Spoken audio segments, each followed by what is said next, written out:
эфире новости, в студии Нариман Тарсинова. Добрый вечер. Прямо сейчас в нашем выпуске. Зачем Генассамблея ООН пытается решать крымские проблемы? Эту тему с экспертами из Москвы обсуждали сегодня на пресс-конференции. 2 комнаты и 7 человек. Семья Ибрагимовых много лет живет во Времянке. Археологи продолжают исследовать дворец Калги Султана. Уже скоро специалисты будут готовы поделиться итогами раскопок. Розовая соль. Полезные свойства и чем она отличается от обычной. Киви, хурма, фейхоа. В Крыму собирают экзотический урожай. Обо всем подробнее в нашем выпуске. Зачем Генассамблея ООН пытается решить несуществующие проблемы Крыма? Сегодня эту тему обсуждали на конференции, которая прошла в формате видеомоста Симферополь-Москва. Напомним, во вторник Третий комитет Генеральной Ассамблеи ООН принял резолюцию, в которой идет речь о якобы имеющихся в Крыму нарушениях прав человека. В нашем сюжете об этом подробнее. Третий комитет Генеральной Ассамблеи ООН принял резолюцию, в которой говорится о нарушениях прав человека в Крыму и нелегитимных законах. В документе уделяют внимание языковым вопросам. По их мнению, украинские и крымско-татарские языки на полуострове не изучаются. Инициатором этого письма выступила Украина. Из Москвы свое мнение по этому поводу высказал заместитель председателя Совета министров Георгий Мурадов. Он считает, что в резолюции позиция не всего международного сообщества, а некоторых западных государств-партнеров Украины. Готовы приехать на площадку ООН и рассказать, как реально обстоят дела в Крыму. Причем готовы приехать не чиновники, а общественники крымские. Если надо, и религиозных деятелей можем пригласить, но ведь не хотят. И я уверен, что как только мы заявимся, а мы сделаем это обязательно, нас туда не пустят. Скажут: нет, крымчан пускать нельзя. Крымскую площадку представил член Совета при президенте Российской Федерации по межнациональным отношениям, президент общественной организации «Инкишаф» Искендер Белялов. Он просит крымские и российские СМИ активнее освещать события и почаще проводить телемосты с иностранными журналистами. Есть, конечно, недоработка и в средствах массовой информации. Если взять именно крымско-татарскую проблему, вот буквально общественная организация крымских татар «Инкишаф», которую я возглавляю, мы провели более 7 конференций с 2014 года, на которой присутствовало 230 до 300 делегатов на этой конференции. Но, к сожалению, это освещала только телерадиокомпания «Миллет». Даже крымские СМИ не освещали в таком образе, которое это была очень серьезная значимость этих конференций. Такие конференции проводились и движение «Крым». Председатель Общественной палаты республики Григорий Иоффе считает несправедливым решением принимать данный документ. По его мнению, они не знакомы с реальной ситуацией на полуострове. Надо что-то делать вообще с устройством в Организации Объединенных Наций. Потому что там уже некоторые моменты настолько способствуют двойным стандартам, настолько нелогичны, что действительно что-то нужно делать. Ну а то, что эту резолюцию приняли люди, которые в принципе не знают положения дел в Крыму, не понимают ничего, что здесь происходит. Я думаю, что до 2014 года они вообще не очень хорошо разбирались, где Крым находится. Резолюция призывает Россию дать возможность получать образование на украинском и крымско-татарском языках, отменить решение об объявлении запрещенного в России Меджлиса экстремистской организации. Проект будут рассматривать на пленарном заседании текущей 72-й сессии Генассамблеи. Алимия Кайбулаева, Эрвин Намиралиев, телеканал «Миллет». Книги на крымско-татарском языке необходимо отправлять на Украину. С таким предложением выступил постоянный представитель республики при президенте Георгий Мурадов. По его словам, украинские власти регулярно на международной арене заявляют о нарушениях прав крымско-татарского народа на полуострове, в то время как он является полноправным российским этносом, а крымско-татарский язык является в Крыму одним из 3 государственных языков. Учебные пособия предлагается отправлять в качестве гуманитарной помощи. Мурадов также предлагает дать возможность крымским татарам направлять на Украину своих представителей, чтобы они могли познакомиться с условиями проживания своих соотечественников в сопредельном государстве. Если киевские власти столь пекутся о крымско-татарском народе, дайте возможность направлять им учебную литературу как части нашего российского этноса. Направлять свои делегации, своих представителей для того, чтобы знакомиться с жизнью крымских татар, проживающих на территории Украины, и делать свои выводы о соблюдении их прав. 9 семей в Симферопольском районе получили материальную помощь на достройку жилья. В Госкомнадзоре им вручили решение. Об этом подробнее в сюжете Султанеси Такаевой. Многодетная мать Гульнара Ибрагимова уже много лет живет у своего брата. 3 детей, родители и брат-инвалид ютятся в двухкомнатном доме. А достроить свой собственный дом, который находится в селе Пионерское, не хватало средств. Своими силами, по мере своей возможности сделали. Благодаря еще моему отцу 83 года, он чем может, помогает, у него пенсия. А вот семья Минбариевых проживает в селе Доброе. Оформили свой участок. Дом возводят уже более 10 лет. Своими усилиями завершить строительство сложно. А пока идет строительство дома, семья проживает в здании бывшей школы. Оно в аварийном состоянии. Трескаются стены, нет воды, отопления и канализации. После сдачи всех необходимых документов и проверки комиссий 9 семей Симферопольского района получили единовременную материальную помощь на достройку жилья. Теперь счастливые семьи смогут в ближайшее время из аварийных зданий переехать в свои теплые и уютные дома. Очень, кстати, быстро. Огромное им спасибо.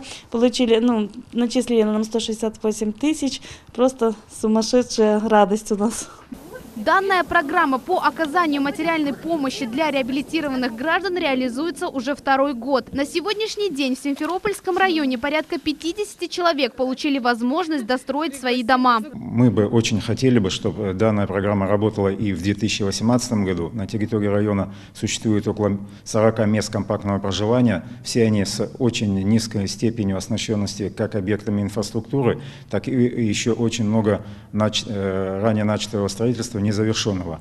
В этом году на Республику Крым по данной программе было выделено 19 миллионов рублей. Все эти средства распределены по муниципалитетам. Граждане получат данную материальную помощь, что в дальнейшем облегчит им уже возможность обустройства своих жилых домов. В этой части хотел бы поблагодарить, конечно, главу Республики Сергея Валерьевича Аксенова, Руслана Исмаиловича Бальбека, депутата Госдумы, в успешной работе. Помимо материальной помощи реабилитированным гражданам предоставляется компенсация расходов при проведении газа и электричества. Нужно только собрать необходимый пакет документов и представить справку о реабилитации. Султанеси Такаева, Иван Евдокимов, телеканал Миллет.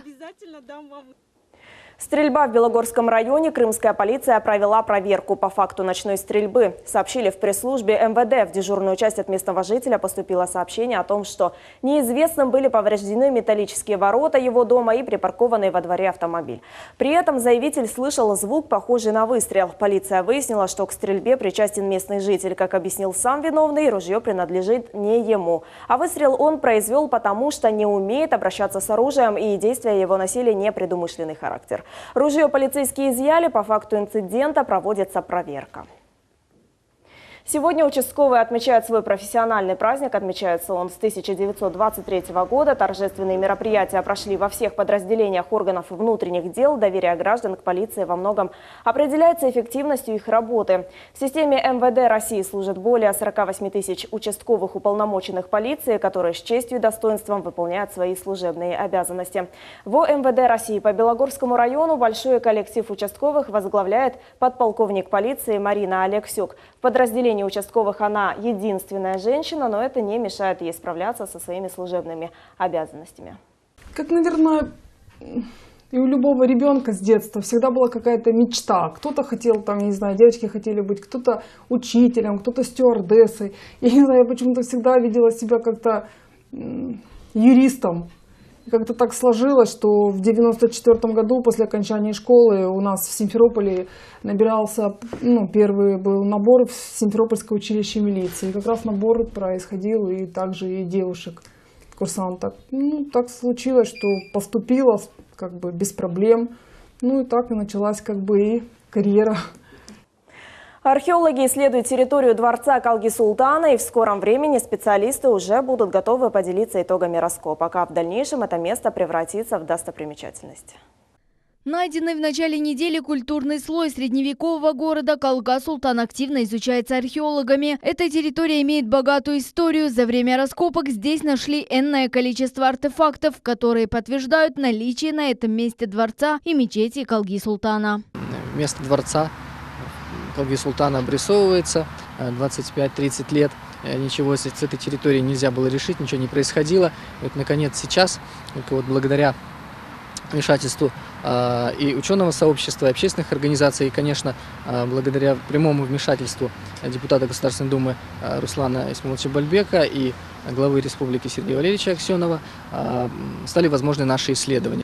Более 10 лет археологи и Духовное управление мусульман Крыма просили исследовать это место, ведь понимали значимость этой территории для крымско-татарского народа. Однако разрешения так и не получали. Обратились за помощью к депутату Госдумы Руслану Бальбеку, и вот она, значимая археологическая находка. Главным катализатором и основным двигателем этого всего процесса явился депутат Государственной Думы и председатель попечительского совета нашего университета Руслан Исмаилович Бальбек. Он действует совершенно правильно, опирается на мнение ученых, на мнение прямых специалистов. И сегодня мы получаем совершенно конкретную реализацию тех вещей, которые, к огромному сожалению, на протяжении долгих лет либо просто умалчивалось, либо о них говорили, но, к сожалению, ничего не делали. А сегодня мы начали эту работу.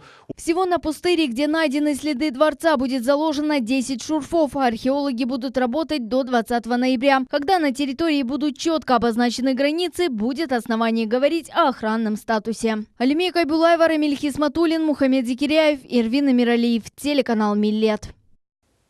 Карта убитых дорог, качество повседневной жизни, обустройство городской среды, экономика и образование. В Симферополе сегодня работало 5 тематических площадок. Члены Общественного народного фронта подвели итоги работы отделения в Крыму. Также провели пленарное заседание под председательством главы Крыма Сергея Аксенова.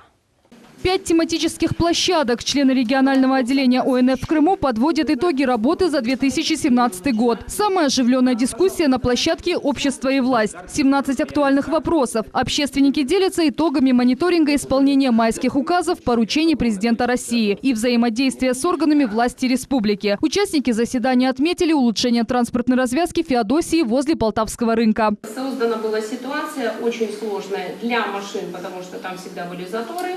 Для машин, потому что люди перебегали во всех местах, где им заблагорассудится, потому что рынок что с одной стороны, что с другой стороны. Что смогли добиться? Это значит, поставлены были металлические барьерные ограждения на дороге и дополнительные пешеходные переходы там, где они разрешены были по нормам. Проблема с установкой адресных знаков на зданиях и учреждениях остается открытой. Задача выполнена только на 80%. Мы как активисты, как молодежка готовы хоть сами, если нам разрешат, с трафаретами ходить и наносить эти номера. Проблема касается и курортных городов. Здесь необходима нумерация официальных названий пляжей. Это упростит работу не только скорой помощи, но и МЧС и полиции. Также обсудили тему оказания медицинской помощи, точнее улучшения работы регистратуры.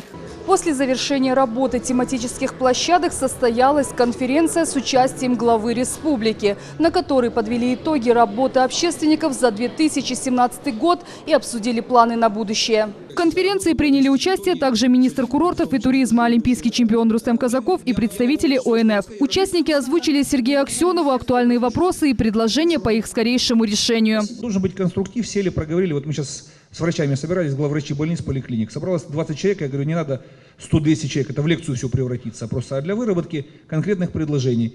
То есть Министерство образования здесь, участники процесса здесь, предложения должны быть, то есть до этого проработаны, то есть чтобы мы не друг другу там вопросы гоняли, а уже сели, то есть обсудили конкретные вопросы, связанные с местом размещения, финансированием и так далее, то есть и критериям оценки деятельности. По итогам конференции решили встретиться и обсудить насущные проблемы и их решения уже в декабре. Айша Шулакова, Аким Бекиров, телеканал Миллет. В Евпатории продолжают добывать розовую соль. Необычный цвет продукту придают водоросли, которые содержат бета-каротин. Многие домохозяйки уже давно взяли себе на заметку. Она незаменима на кухне и способна излечить от множества болезней. Чем же розовая соль отличается от привычной каменной, узнавала наш корреспондент Алимия Кайбулаева. Это озеро Сасык-Севаш, хранительница розовой соли, бурты, огромные соляные холмы, удивительный пейзаж. С птичьего полета вода марсианского цвета. Именно здесь уже на протяжении 2000 лет добывают уникальный минерал – розовую соль. Таких мест на планете немного. Вот эта соль практически растворяется в организме человека на 100%. Как правило, никакого осадка нет. Поэтому это считается живая, розовая, осадочная морская соль. Очень полезная. Урожай здесь собирается всего раз в год. Весной эти бассейны наполняют морской водой. Уже к осени под палящим солнцем она испаряется, и на дно оседают розовые кристаллы. После того, как соль созрела, на работу выходит солеуборочный комбайн. Почти вековая техника с весом 25 тонн. Не имеет аналогов. И поэтому оберегают ее как зеницу ока. Работая здесь, люди признаются, простужаться стали меньше, значит, соль действительно полезна. Не болею абсолютно. Кроме обчхи ничего не имею. Своим цветом кристалл обязан невидимым глазу водорослям. Дуналиелла солина выделяет бета-каротин во время цветения. Грамм этого кристалла ранее всегда был на вес золота. Ну а здесь, вблизи Евпатории, эти богатства в буквальном смысле находятся под ногами. В этих кристаллах почти вся таблица Менделеева. Имеющиеся в ней витамины и микроэлементы укрепляют наш иммунитет. Ученые уверены, розовая соль лечит не только простуду, но и кожные заболевания. А по вкусу она идентична обычной белой поваренной соли. Сегодня это единственное место в стране, где добывают розовую соль. Ее поставляют из Крыма на материк. Крымчане же пока используют розовую соль не так активно. Ведутся работы по увеличению в переработке соли. Я думаю, что в начале следующего года уже мы, скажем так, разовьем больше наши поставки. В планах не только увеличить сбор полезного минерала, но и построить современный завод по переработке и фасовке розовой соли. Строительные работы уже начались и ведутся по графику. Алимия Кайбулаева, Аким Бекиров, телеканал Миллет. В Крыму собирают экзотический урожай киви, хурма, фейхоа. Южный берег радует необычными плодами. О полезных свойствах заморских фруктов смотрите в следующем сюжете. Вот так вот растет киви. Лоза очень колючая, царапает руки. Эта плантация киви единственная на полуострове. Несколько сортов экзотической ягоды здесь посадили в качестве эксперимента еще в конце 80-х. Богатый витаминами урожай собирают вот уже 30 лет. Даже в таких небольших плодах киви витамина С больше, чем в лимоне. Да не сравнить ни с Турцией, ничем. Это же наши, это наши витамины. О чем мы говорим? Там столько химии всякой разной. А у нас, вот, посмотрите, глина просто элементарно. Единственное, что у нас в Крыму поливается это все, да? Потому что климат очень сухой. Южный берег Крыма стал родным домом для десятка заморских фруктов. За полвека ботанических экспериментов на полуострове удачно прижились растения со всех континентов. Здесь тепло зимой, нет опасных насекомых и комфортный климат. Эти ярко-оранжевые плоды греки считали пищей богов. В Персии назвали финиковой сливой. Именно так на русский переводится слово «хурма». Единственный сад в Крыму располагается в очень живописном месте. На этом небольшом участке 20 сортов со всего мира. Никакой химии, только крымская земля и уникальный климат Черного моря. Есть можно прямо с ветки. Каждый плод хурмы – это природная фабрика полезных микроэлементов. Калий, железо, йод, витамин А и С. Блюда из этой полезной ягоды даже прописывают в качестве лекарства. А вот так собирают южноамериканскую ягоду фейхоа. Необычное название она получила в честь натуралиста, открывшего ее миру. Знатоки утверждают, ее плоды на вкус как малина с ананасом. Чем ближе к морю, тем больше йода в ягоде. Местное население готовит так фейхоа. Перемалывают в мясорубке и добавляют сахар. Лучше, если можно добавить мед. Это будет великолепное не только лакомство, но и источник витаминов. Урожай с этих экзотических плантаций можно найти даже на местных рынках. Кроме того, плоды используют для лабораторных исследований и научных экспериментов по скрещиванию. Мухаммед Зикрияев, телеканал Миллет. И о погоде. В субботу в Крыму без осадков, местами туман, столбики термометров днем будут достигать 15 градусов с отметкой плюс. А вот 19 ноября будет дождь, рассказали синоптики. При этом температура воздуха будет 16 градусов. На этом наш выпуск завершается. Наши корреспонденты продолжают следить за событиями на полуострове. Приятных выходных. Всего доброго.